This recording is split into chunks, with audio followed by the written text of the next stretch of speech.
শ্রী গুরু জয়। আমার চ্যানেলে আমার নতুন পুরনো সকল বন্ধুদেরকে স্বাগত। আজকে ঠাকুরের লীলা গল্প নিয়ে আসিনি, আজ চলে এসেছি কলকাতার বিখ্যাত কালী মন্দিরের মধ্যে অন্যতম কালী মন্দির ঢাকা কালীবাড়িতে। প্রিন্স আনোয়ার রোডের কালী মন্দিরের সাথে জড়িয়ে আছে ওপার বাংলা।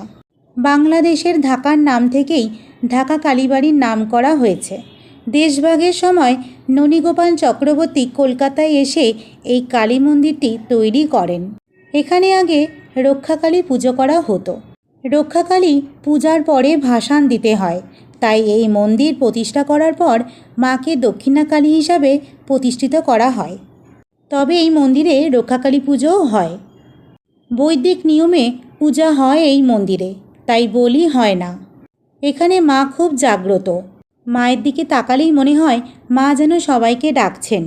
লোকের মুখে শোনা যায় মা এখানে বিভিন্ন রূপে ঘুরে বেড়ায়। বৈশাখ মাসের শেষ শনিবার এই মন্দির প্রতিষ্ঠা করা হয়, তাই বৈশাখ মাসের শেষ শনিবার প্রতিষ্ঠা দিবস হিসেবে মায়ের পুজো হয় প্রতি বছর।